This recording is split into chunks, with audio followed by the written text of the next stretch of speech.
YouTube, how you doing? Chris Rod, Sun City Lawn Care. I know it's been a while and I appreciate you guys sticking around, but today we're going to be talking about how late can you apply pre-emergent to your lawn.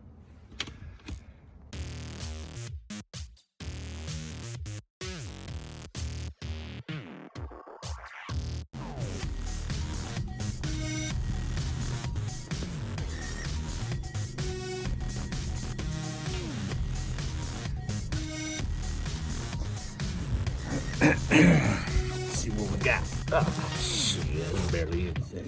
Look at that. Nothing. But it's something.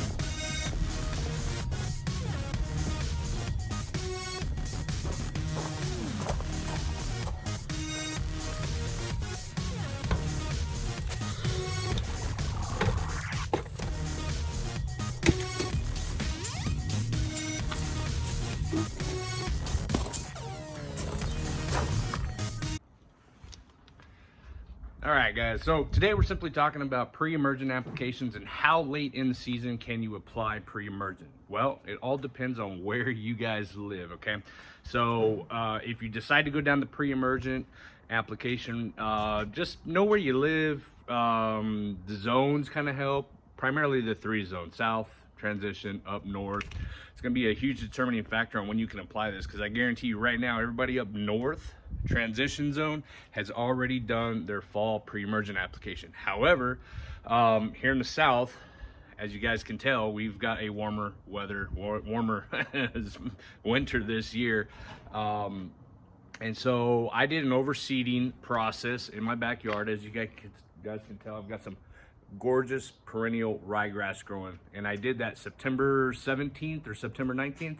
So I've had to wait a certain time period before I apply my pre-emergent, which we're going to be applying prodiamine today. And I've waited as long as I could. It's been basically September, October, November. We're now in December. 2.5 months more or less since my overseeding project has been completed, and I've got great germination.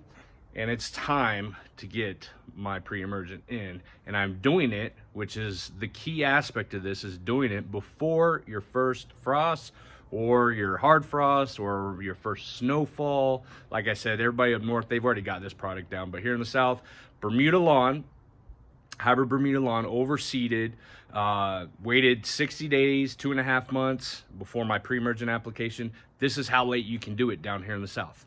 Topic of the video.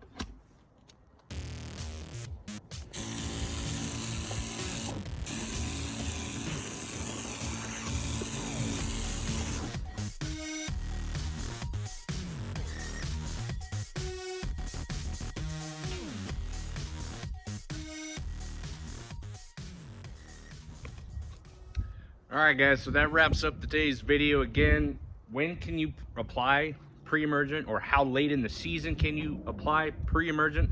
Well, it all depends on where you guys live. I'm in West Texas here, over here in Paso. We're in the high 60s during the day. We've got some high 30s in the evening.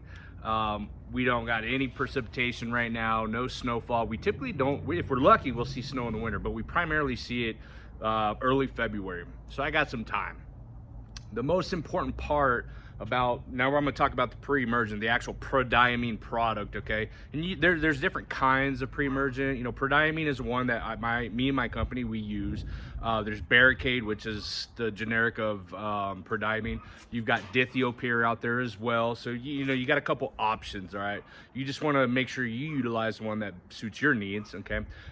Just to touch base on prodiamine, a couple topics or a couple key points is, as a pre-emergent, the most important part is you have got to water it in to activate it, okay?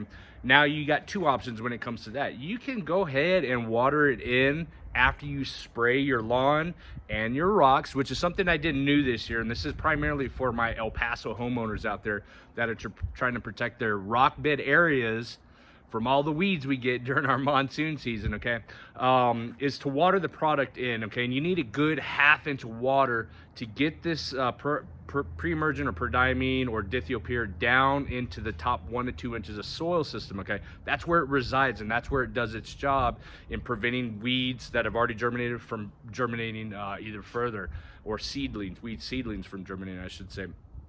It stops it on a molecular level. You guys research that on your own. I'm not going to go into depth in that. Watering it in. That's option A after you apply the product. Option B, and you guys, if you're familiar with GCI Turf Academy over there, Pete on the East Coast, he doesn't water it in at all. He'll wait until he gets rainfall. But if you guys are dealing with thousands of square feet, 15, 20, quarter acre, half acre, full acre size lots, you're not going to be watering all that product in. You're going to be waiting for the rainfall, and that is absolutely okay as well. Okay, as long as you get the product in, you get some snowfall or some rainfall, it will be watered into the soil system. You just want to make sure you get it done, especially if you've never done it. Okay, on the application rates, keep in mind, and something that I practice and I do for all my lawns, my clients as well, is I go with the low rate, okay, which is typically about, if I'm not mistaken, 0.36 or 0.38 of an ounce per 1,000 square feet. Very little product, guys. You can get a big old jug like this. If you got smaller areas, I've got 1,000 square feet. I did 3,000 square feet worth of application today because I sprayed my rocks for the first time ever too. A little bit of application can go a long way is what my point is inevitably. Okay, so 0.36, 0.38, you got maximums. Make sure you guys read the label. It's 0.86 ounces per 1,000 square feet for the entire year. Keep that in mind, okay? You cannot go heavy on this stuff. So it's better, in my opinion, go at the lower rate. You can do follow-up applications if necessary at the lower doses, okay? This product will last you a really long time. And if you guys get on Alan Hain, the Lawn Care Nuts website, thelawncarenut.com, you can get a smaller bottle of this stuff, which is phenomenal for the smaller DIYer out there. You don't need to get a big jug. We buy the bigger stuff because we do not thousands, hundreds of properties every single year. Hopefully someday it'll be 1,000. But the last thing I wanted to mention about this pre-emergent, and again, like I mentioned, this was the first time I've ever sprayed my rock beds. The reason why is we had a crazy monsoon season here in El Paso for 2021, and I've never sprayed my rock beds because I never have weeds. I don't have an abundance of weeds, I should say.